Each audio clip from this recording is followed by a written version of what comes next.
Hi all! Everything in my video is pulled from the public domain, and I am using them under the Fair Use, Fair Dealings guidelines.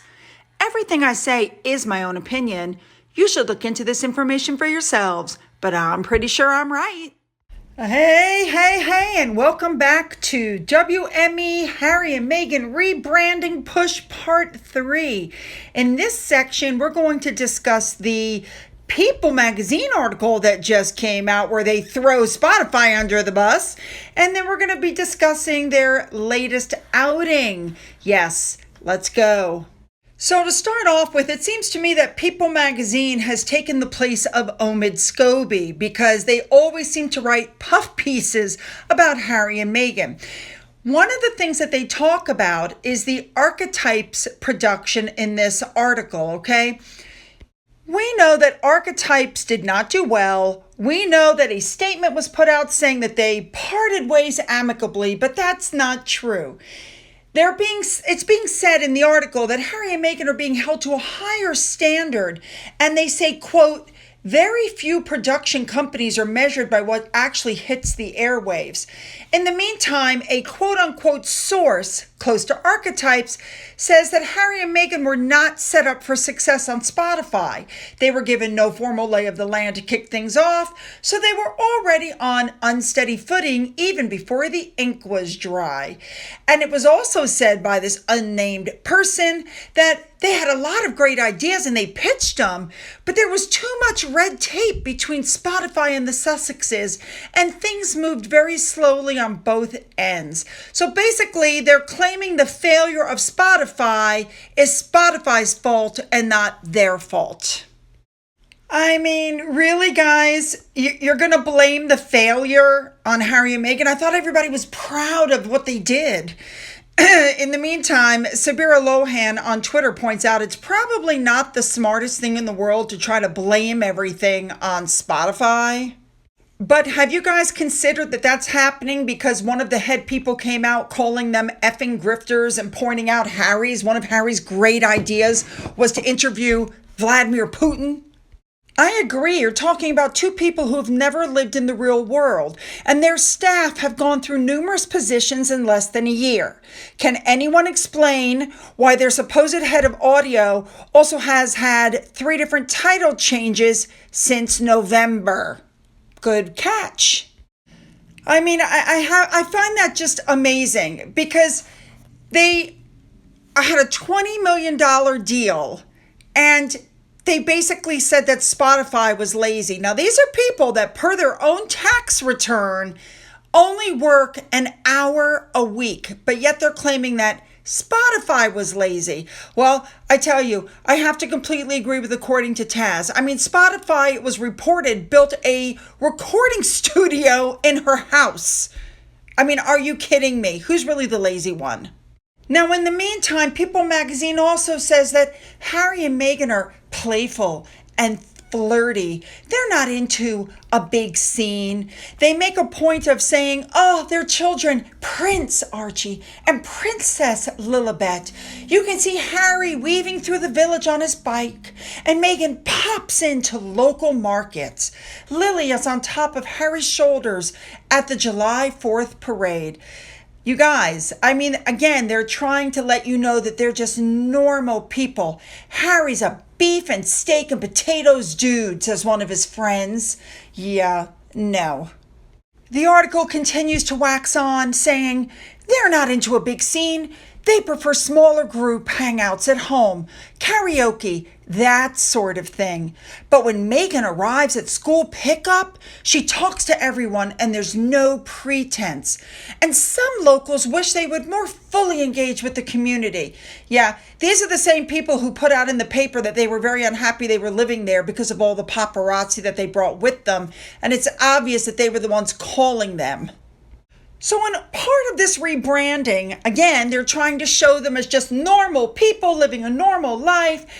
They are back to Archewell pushing the Archewell Foundation, which we're going to cover again in a minute.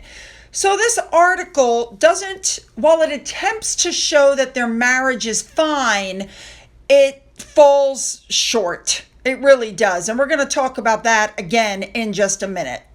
But what the article really wants you to know is that Hollywood loves a comeback, and they're making a comeback. Again, rebranding. How many times are they rebranding?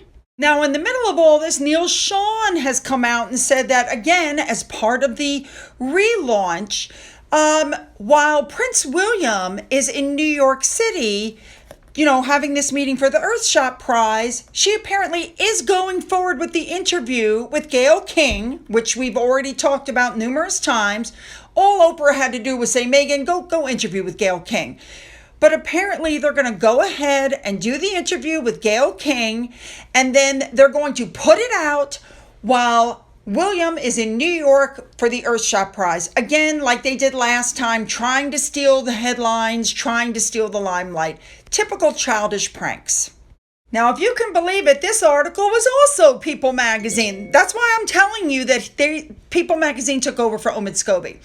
So they're saying that Harry and Meghan made surprise phone calls. They videotaped it, of course, and then they released the video. What else would they do? And they're doing this to make the digital world a better place.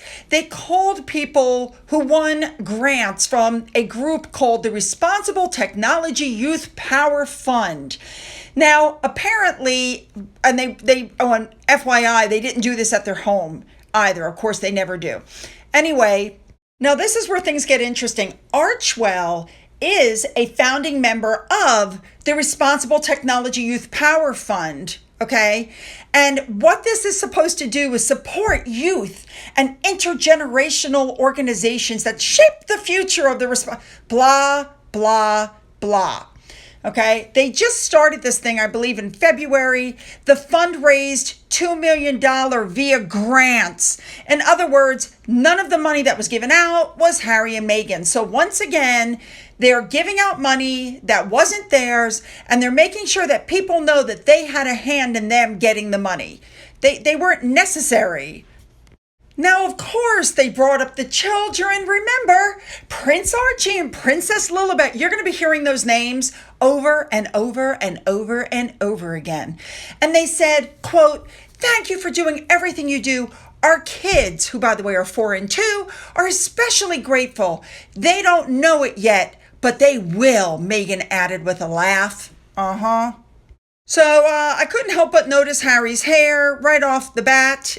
It looks to me like he's getting hair plugs, and that the balding areas are where they pulled the hair to go on top of his head. We know that he's very big into the hair thing. He's made comments about William losing his hair. It's male pattern baldness. It is what it is, but he can't take it. Oh my God, I'm losing my hair. So okay, he's pulling it from the back and transferring it to the top. That's what's going on there. Now they're saying that they want to build a better world online to restore trust in information, not bringing up the fact that they themselves have put out absolute misinformation. Hypocrites. Okay. So, of course, Jack Royston, Sugar #1, has put out that this video, just FYI, debunks the fact that they might be having marital problems, because look at them. They're sitting side by side. They look so happy. There's no way they could do that if they're having marital issues. Again, part of the rebranding. They don't want you to think that there's anything wrong in their house, that everything at home is just perfect. They never fight. Their lives are touched by God. Things couldn't be better.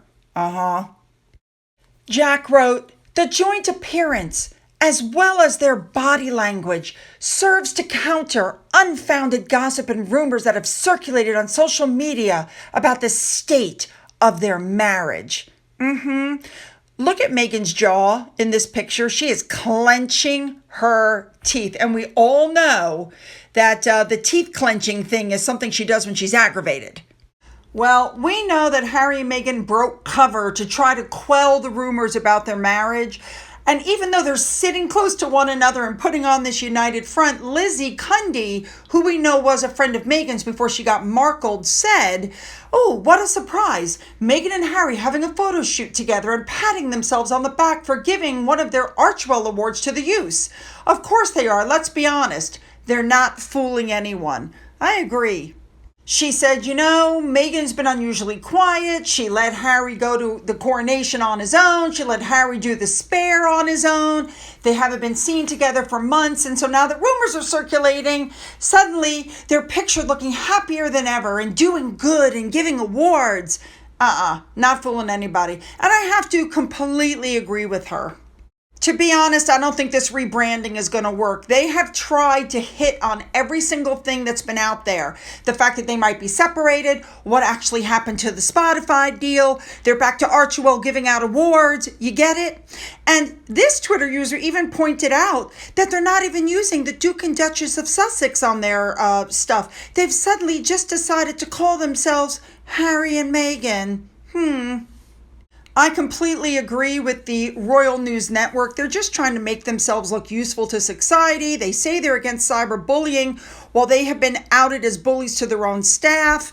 I mean, come on, guys. We know the Sussex Squad are brutal to William and Catherine's children. You know, charity starts at home. They just don't want mean stories about them in the press anymore. I completely agree. And finally, I am finishing with a blind item that basically came out that said Meghan Markle cannot be invited to any events where billionaire Elon Musk is. That doesn't surprise me at all.